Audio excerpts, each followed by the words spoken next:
Ang si Camille, hindi niya tunay na pangalan, lumaki sa syudad sa disenteng pamumuhay. What do you want? Habang ang batang si Hazel, hindi niya rin tunay na pangalan, lumaki sa bundok. Mahirap lang ang kanilang pamilya, nagtatanim ng mais. Paborito ko, mais, mute. Ang dalawang bata na magkaiba ang mundong kinamulatan, walang kamalay-malay na posible pala silang nagkapalit ang buhay at pamilya. Sa ospital kung saan pareho silang ipinanganak, hinihinalang nagkaroon ng isa pang kaso ng baby switching. Kuya nagkuha sa iya, nagpadapo sa iya niya. Yung anak manggaling na. Sorry, mahal na mahal kita. Yun yung tandaan mo. Kahit na alam kong hindi na ako nagmamayari ng puso mo.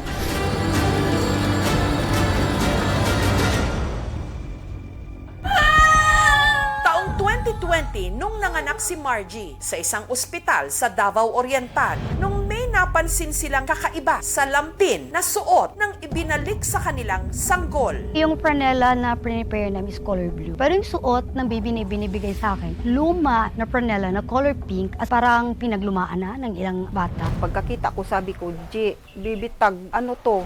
Teka, bakit mauton? Yung apelyido kasi namin Lape, ang nakalagay Makuton. May nurse na dumaan, sinabi ko lang na, Ma'am, bakit iba tong sutangan ako at bakit iba yung tag? Liningon lang ako na parang walang narinig. Tapos umalis. Sa kabila nito, inuwi nila ang sanggol na 4 na taong gulang na ngayon, si Camille. Nagkaroon ako ng direksyon nang dahil sa kanya. Solo parent din po ako. So when I was pregnant, I was fully abandoned. Physical appearance, hindi naman talaga siya resemblance sa amin. Siya maputi. Look at our skin. Morena. Siya singkit. Kami naman mga fierce look. Siya kulot. Tapos kami mga straight. Kahit kampante ako na apo ko yun, sa puso ko may hinahanap talaga ako. Hanggang kinutuban na sila na baka nga nagkaroon ng baby switching. Kaya nakipag-ugnayan si Margie sa Davao Oriental Provincial Medical Center kung saan siya nanganak. Sumailalim silang mag-ina sa DNA test noon lamang nakaraang taon. Na nag-negative kami sa DNA. Therefore, I am not a biological mother of my daughter. Umiyak ako ng yung walang boses at walang luha eh. Biglang gumuho yung mundo eh. Hanggang natuntun na nga ang posibleng nakapalitan ni Margie ng naiuwing sanggol, si Esmeralda. Nabuwa mo sa mo, nga ako maning anak ko niya, ari-ari na lang din yung adiriya nga. Dili ko makakaugami ka ng mga istorya nga sayo pa diriya. Sulungan naman tali rin ana. Urag feel good na ako na, dili, murag ako, ano ko ba, murag na masyak gani ko. Hala! Kamukhang kamukha! Morena, medyo chubby, matangkad, tapos kakulay, kabuhok din. Ang kinikilalang anak ni Esmeralda, itago naman natin sa pangalang Hazel. Paborito. Sino? Papa. Papa lang? Mama. Laki ang mata, din ako, murag singkit akong mata. Pili po ka parehag buhok kay, baga kong buhok ko na siya nipis magbuhok. Kita na ako sa mga anak, kay nakita yun ako. Ako yun ang bata. Na kay na magod sa ako yung nagkuha na ito. Ikaw yun na. Pero sina Esmeralda, Medyo hesitant sila to have the DNA test done because they believe that their daughter B is sa kanila talaga yun. That's why hindi sila magpa-DNA test. hanggang sa nakita na ni Esmeralda ang litrato ng posibleng tunay niyang anak. Ti, maunitan awan ni siya, ti, kuan ning ani, murag kapareha gyud ninyo ni siya sa iyang imong anak. Nakurat kung gitanaw na ako siya. Kaya pumayag na rin siya na sumailalim din sila ni Hazel sa maternal DNA test para malaman kung sila ba'y magkadugo. Masakitan pun ko kumawala sa ako siya. Kulang gyud na ako siya. Ang sumunod na proseso, ang dalawang ina at ang dalawang bata na sina Camille at Hazel sumailalim sa isa pang DNA testing na kung tawagin cross-matching para malaman kung sino sa mga bata ang para sa mga ina. Handa naman ako sa dalawang probability. Positive man kung negative. Andam kung dawat anang kuan sa results. At nito lang Biyernes ng kaninang umaga, lumabas na ang resulta. Dok, pakibasa na po. Ang resulta ng DNA cross-matching. Hold your breath. I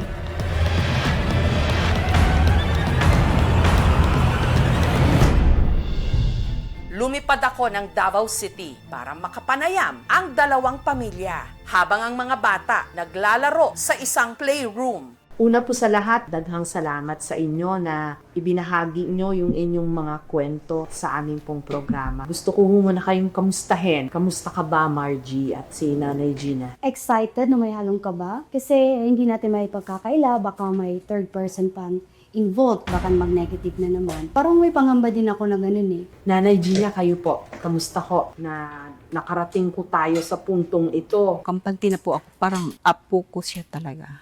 Yung nasa kanila. Pero ang nasa inyo po si paano ho yun? Apo nyo rin si ba yun? So parang dalawa ho yung apo nyo, nanay. Ikaw, Margie, nagtatalo pa ba yung loob mo? Hindi eh. Mas in-embrace ko yung parang yung panganay kong anak, kambalagad eh. Kasi kapag iniisip ko, nagtatalo pa yung loob ko. Mas lalo ako mas-stress. Pero hindi naman nabawasan yung pagmamahal nyo kay Hindi po, mas lalo namin siya minahal kasi hindi nila alam yung nangyari sa kanila. Ano ba yung nararamdaman nyo, Nay? Siya nakapansin na iba yung lampi. Pansin ko po na, yung lampi namin, puti siya pero may blue sa gilid. Sabi ko, baka nagkapalit ng bata. Bakit mauton? Ito yung mga mahiwagang lampin na napagpalit. Ito sa inyo to. Yes po. Ito yung lampin na ginamit kay Tama ba, Esmeralda? Yes po. Hindi mo ba napansin yon nung binigay yung baby mo na bakit iba yung lampin? Wala lang po ko nagkuan ana ma'am kay taas magud akong dugo ato. Dili nagbago yung pagtingin mo kay kahit yung posibleng anak mo nasa kanila? Kuanan ko masakitan po ko sa akong hunahuna. Anong pakiramdam nun? Kuanan ko makulbaan ko. Sila, hindi nila kadugo yung anak nila. Baka napalitan, napagpalit yung mga anak nyo. Kuan ko murag na siya ko ning anak na sa akong kasing-kasing na hilak ko sa akong buot na ko nga ning anak man akong anak nga tuwa kay Margie niya ang anak niya naada sa kuha. Murag dahil po sa akong hunahuna hilak ko dili na ko makakaon halos adlaw gabi di mo kakaon baka hunahuna mako akong anak tuwa sa iya. Bugat kayo. Tinatanong nyo ba yun sa sarili nyo, Margie, Nanay Gina, Esmeralda? Bakit naman sa amin pa natapat tong ganitong problema? Nagtanong din ako eh. Hiniyak ako. Parang active kasi ako sa church, tapos church worker. So, umabot sa punto na sabi ko sa Panginoon na, Lord, nagtatampo ako sa iyo. Bakit hinayaan mo mag-suffer ako ng ganito? Pinaglilingkuran naman kita eh. Umabot ako sa pagko-question eh. Hindi ko naman directly na sinisisi yung sarili ko kasi kampante din ako na anak ko yun eh. Para dumating din sa punto na sabi ko, dalawa na nga lang kaming magkasabay, ayon sa record, nagkapalit pa. Habang buhay po, dadalhin namin tong sakit na to. Kung ikumpara mo doon sa krimen na pagpatay, para siyang chinap-chap tapos inilagay doon sa nagkaibang lugar. Kahit ganun kahirap, unti-unti kong kinuha yung mga kapiraso hanggang nabuo ko.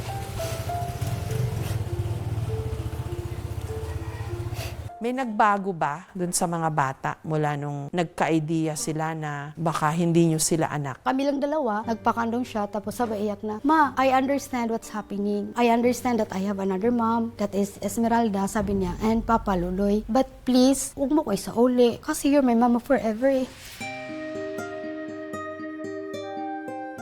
Yun yung, parang sabi ko, paano ko isasauli yung batang ganito, na kinausap ako sa ganitong murag edad, tapos umiyak siya ng wala talagang boses eh. Sabi niya, kapag umaga ba, may gatas ba doon? Pag tanghali may gatas, pag gabi may gatas. Sabi ko, yung gatas na bibili naman eh. Pero yung ibang yung ibang nakasanayan niya, ang hirap ko i-provide doon eh. Dahil may muang na ang dalawang bata, kapag napatunayan ang kanilang suspecha, ang dalawang ina nagkaroon ng kasunduan na kung tawagin co-parenting. Kuan lang magsuporta na lang mi ngadto nga rin lang mi madto ko maripod siya. Isang araw nga bago lumabas ang resulta ng DNA test, Si Margie at ang kanyang nanay Gina kasama si Camille, binisita sina Esmeralda at Hazel sa bundok.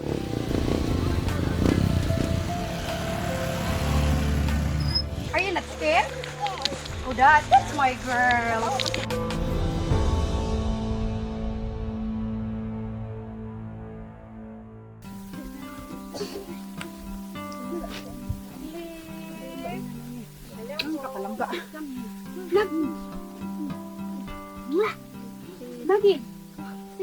Grabe, hug. Bless mama. Nalipay ko nga ning abot siya diri sa ko nga permiro siyang pagsaka diri sa amo ang bukid. Sa feel na ko nga ako siyang anak. Magbigla akong sarili ba? Nagtanong na ako kanina sa iya. Magahan po sa loob. Kay murag, kana siya, murag dugo yun siya. Hello. Hello. Parang mahirap tindihin ng bata. Pel ko siya, mahal na mahal ko siya. Si Camille, tila magaan din ang loob sa iba pang mga anak ni Leonardo at Esmeralda. Hi, Kuya. Anawang niyaw mauna ko, marumagod sila. Muna akong na kung sa akong dughan, murag ningkon ba. Ang pitik, laktod sa pagstorya na, murag mangod yun ako yun siya. At nung kinailangan ng umuwi sina Margie, si Hazel na nasa poder ni na Esmeralda, nag-alboroto.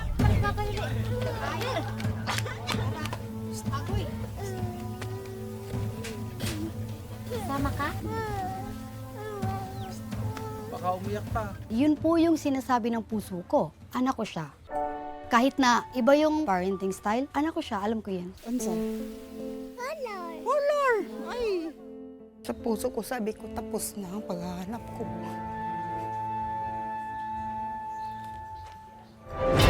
Pero dahil hindi pa sapat ang kani-kanilang mga kutob, kailangan talagang malaman ang resulta ng DNA cross-matching test. Una munang ipinaalam ang resulta ng maternity test sa pagitan ni Esmeralda at ng kinilala niyang anak na si Hazel. Doc, pakibasa na po yung resulta ng DNA results natin. Ang probability of maternity ni Esmeralda at ang hawak nitong bata is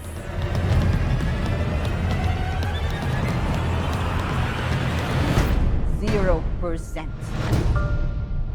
But pasabot ani, di nimo anak ang bata karon nga naa sa imuhang. Anong masasabi mo doon, Esmeralda at Leandro? Parang masakit man sa akin, ma'am. Ganun naman ang katotohanan. Masya ko ma'am nga ning anak man galing. Nga akong anak. Sa akong gihawidan nga anak dili ako adi ay. Sakit sa akong buot. Ang kailangan namang makumpirma ngayon, baby switching nga ba ang nangyari? Nagkapalitan nga ba sila Margie at Esmeralda ng kani-kanilang mga anak? Sa puntuhong ito, kailangan natin ng paggabay ng mga eksperto. So nandito po sa aking tabi si Dr. Evangeline Castro, isa ho siyang psychologist.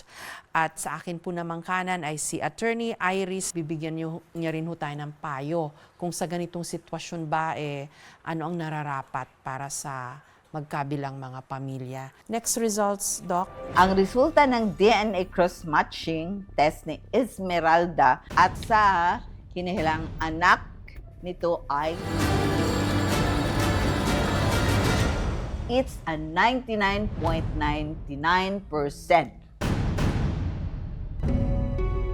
So ang but pasabot ni ini Esmeralda nga ang anak karon nga niya kay Margie mo na siyang imong tinudnahan.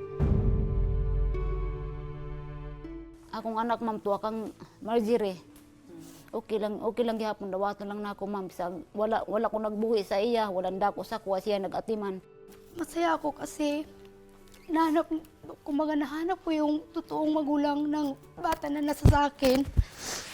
Tama rin kaya ang naramdamang lukso ng dugo ni Margie na ang anak niya, si Hazel. Andito na tayo ngayon sa third revelation. Ang resulta sa DNA cross-matching test ni Margie at sa iyang gituuhan nga anak niya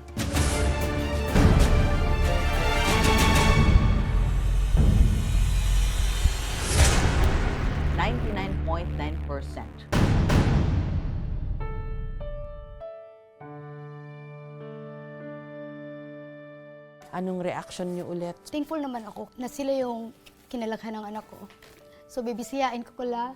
Salamat kay kamo ang gidakan sa akong anak. Minahal, inaruga or inalagaan, kinalinga. Kasi yun yung mahirap hanapin sa ibang magulang eh. Maaaring may pera pero walang pagmamahal. Pero sa inyo po, mahal na mahal niyo po yung anak ko eh. Kaya sobrang thank you kasi dahil sa inyo nagkaroon siya ng buong pamilya na nagkaroon siya ng siya tatay figure na dili na ako kaya ihatag. Hindi ko kayang ibigay yun eh kasi alam mo naman na solo parent ako. Sorry kung yung anak niyo na nasa sa akin. Walang ama.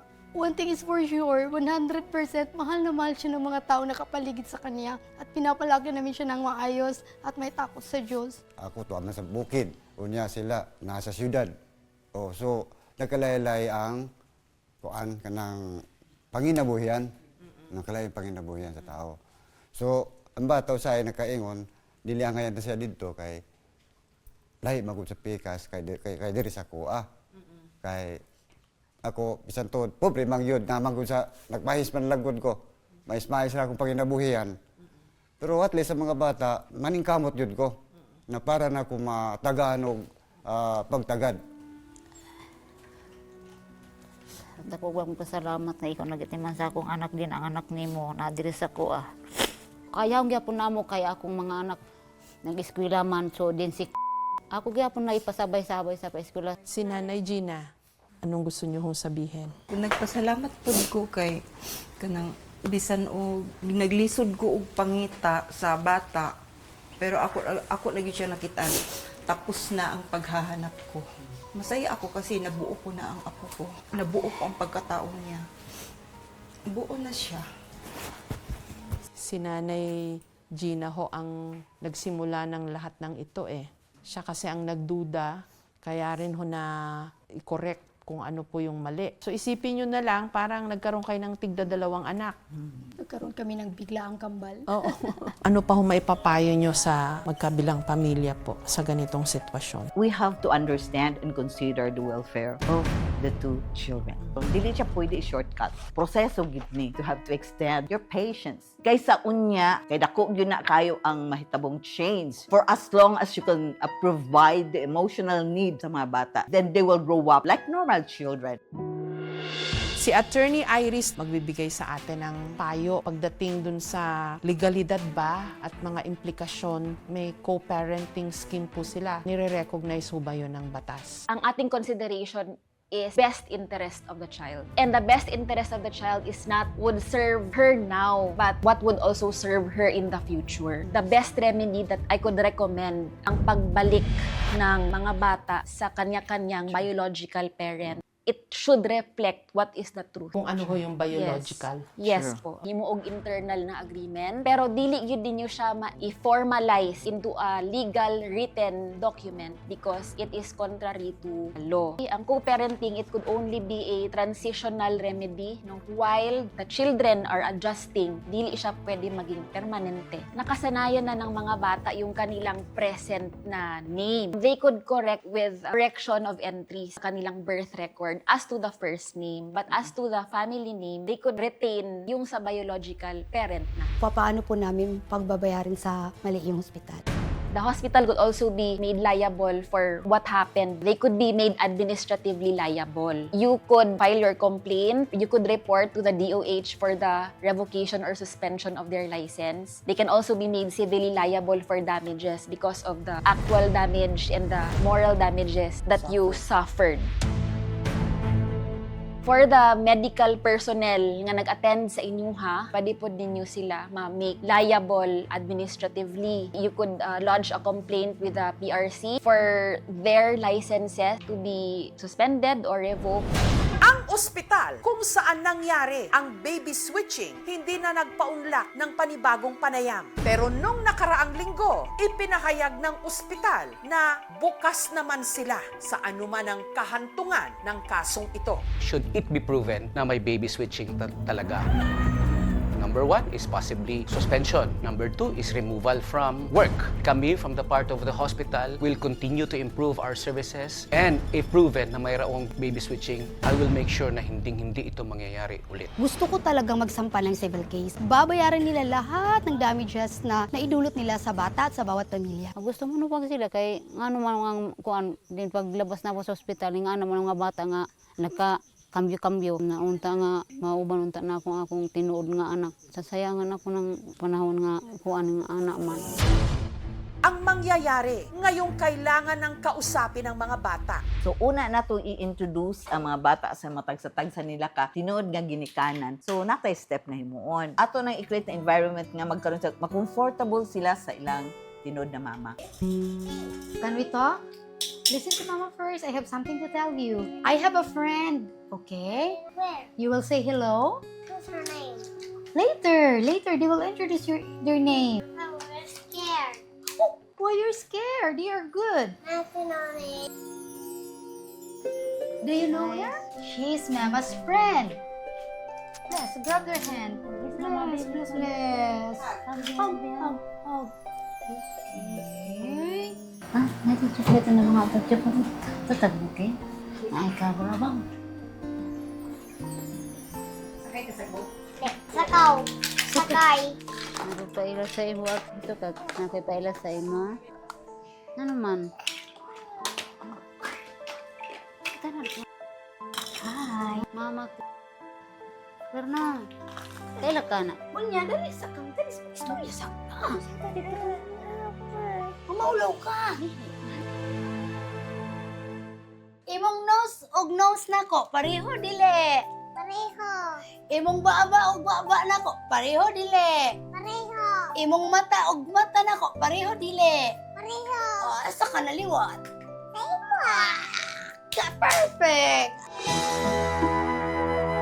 Love mo, sister? Oh.